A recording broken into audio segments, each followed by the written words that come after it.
Mustang, the ancient kingdom of Lo, is one of the most fascinating regions of Nepal.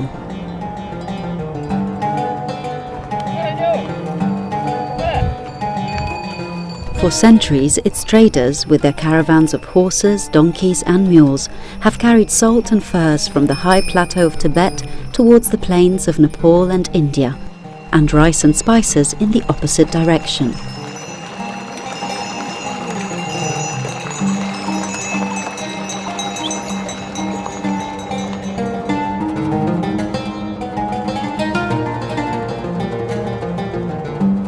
Chortens and prayer flags surrounded by majestic landscapes tell us that Mustang is a land of Buddhist and Tibetan heritage.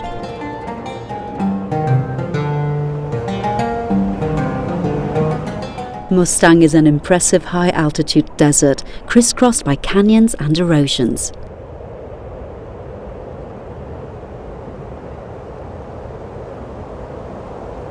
South of Mustang, the snows, the ice and the rocks of Dhaulagiri and Annapurna, two of the world's highest mountains, divide it from the hills of Nepal, reducing the impact of the monsoon on the plateau.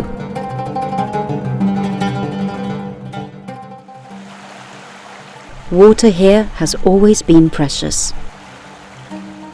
A network of canals, dug in the centuries by man through the steep slopes of the mountains, has brought water to the villages and fields, allowing agriculture and human survival.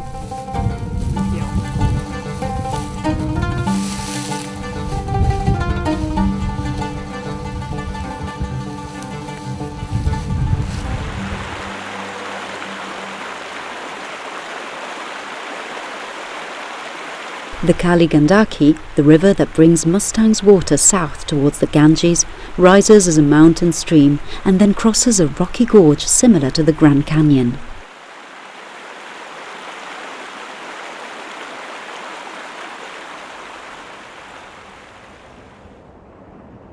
Then, between Chuksang, Kagbeni and Jomasam, it crosses a large gravelly plain. But water, in some areas of Mustang, is disappearing fast.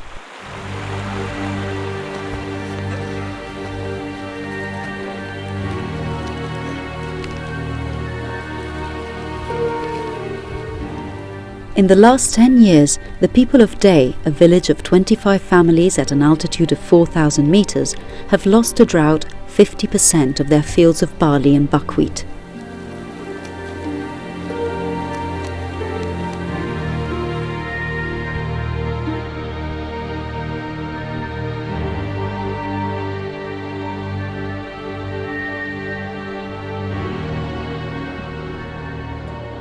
The terraces west of the village, once fertile and irrigated, have become barren and sandy. A proof that global climate change has started to hit here as well.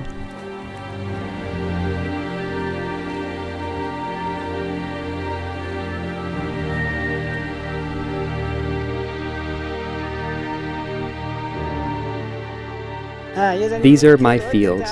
I had 4. I had to abandon them because of the climate change. Now, here, it doesn't rain anymore. Each one gave me 30 to 40 kilos of cereals.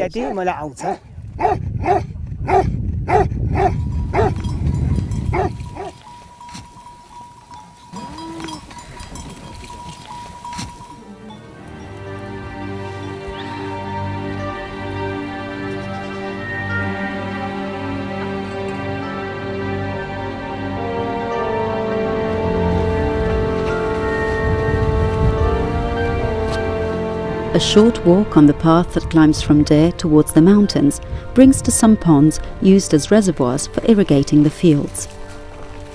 Now they manage to fill up only in part.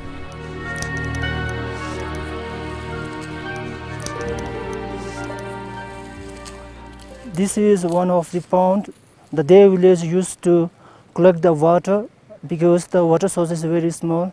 They have to collect the whole night to supply the water for the field.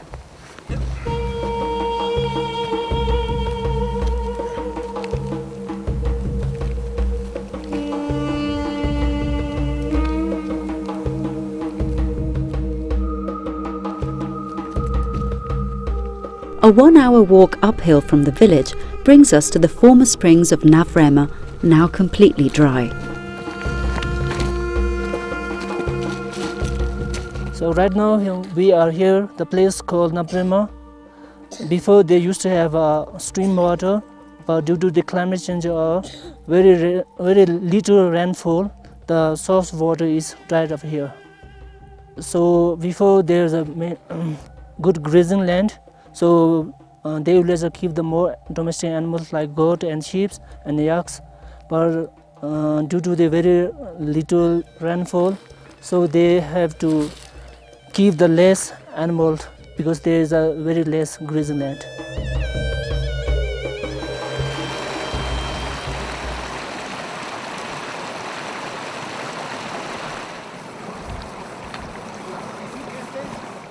The stream that still flows towards Dhye waters the fields, supplies the houses, powers the watermill where an old grindstone transforms the cereals into flour.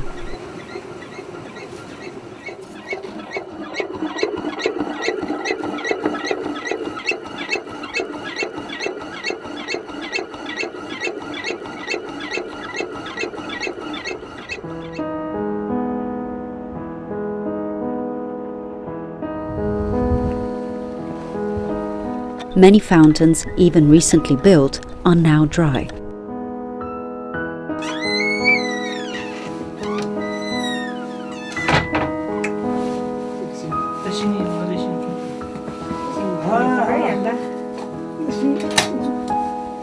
Tsarang, the village chief, until now has managed to stay with his family. He predicts, however, that in a few years, all Dhye will have to be abandoned. The people of Dhye are essentially farmers. All families also have livestock such as cows, sheep and goats.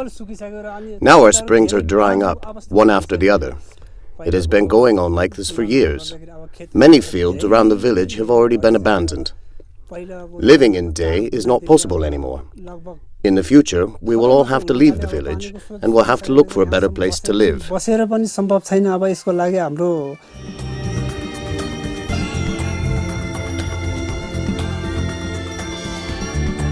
To continue towards Dhye, one needs another day on horseback or on foot.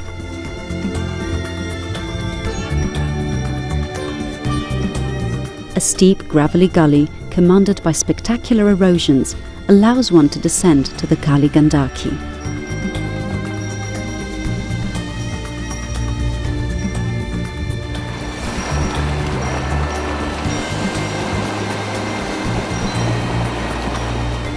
Fording the river is never easy and becomes impossible during the monsoon.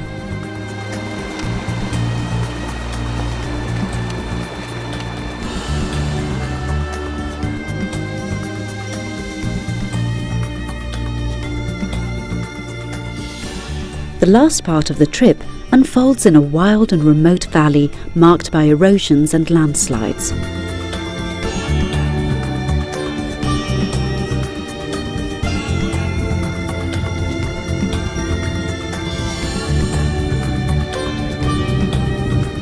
At dusk, the wind that blows from the mountains brings the temperature below 0 degrees Celsius.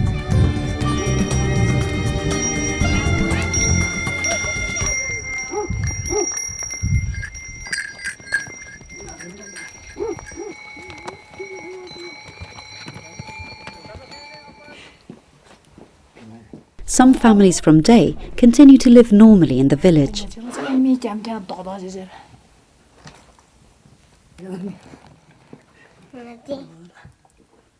Without looking at us, please.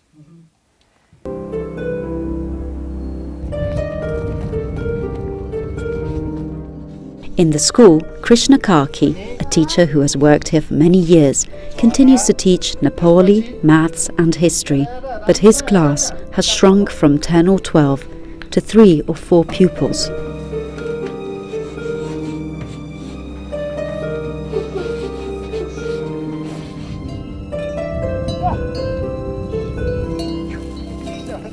In autumn, Dhye's farmers work the still fertile fields with ploughs pulled by Zos, crossbreeds between yaks and cows.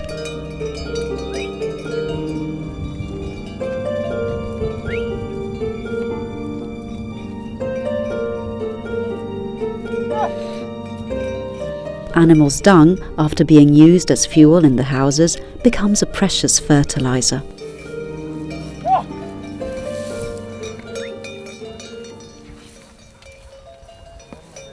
But Dhye's people have already started to leave.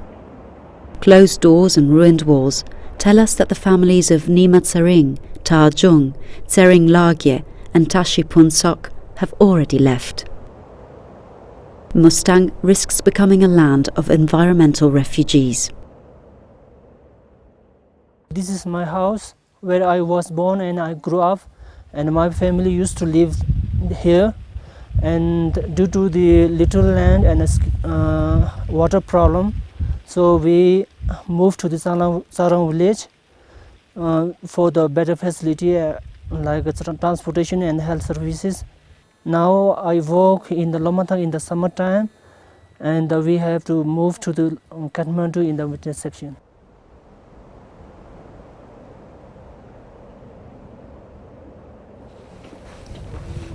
Drought and erosion have hit Dhye also in the past, as we can see by the ruins of these ancient houses carved in a cliff just below today's village.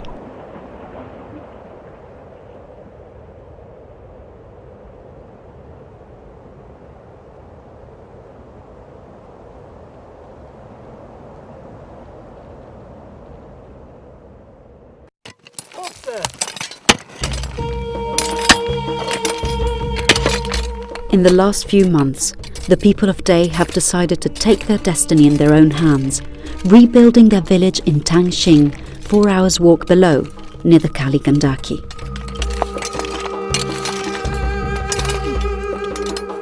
In the first summer, they have planted 400 apple trees and built a very long wall to protect the young trees from the animals. The new houses will be built and the new fields will be ploughed on a plateau high enough to be safe from floods. But there is still much work to do. We have to build an irrigation channel to bring the river's water here. It will cost 400,000 rupees. It will have to be 2 kilometers long. Then, for each of the houses, we will need 100,000 rupees more.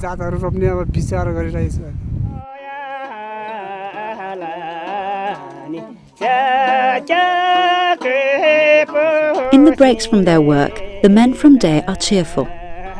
But their situation is desperate. Without substantial help from the outside world, their village will not be born. Let's keep their faces well in our mind. All of them, with their families, can become environmental refugees. मेरो नाम पासाङ गुरुङ मेरो नि मिङला तोप्री नि मिङला बाबु इ लो सिप्चु try ने मिजङ मिङ कामा नामी के हालो नि सरको लेवला नि मिङला पेमा हुँदै तिम्रो छेम्बे जोगाप्चु ngेङा नामी नि मिङला तोसेप्ते लो सुमसैनी लो ngapchu ngेनी nga मिजा चुकचे. In the future, even if the old Dhye will die, the new village can become alive, noisy and vital. Our hope is for all of this to really happen.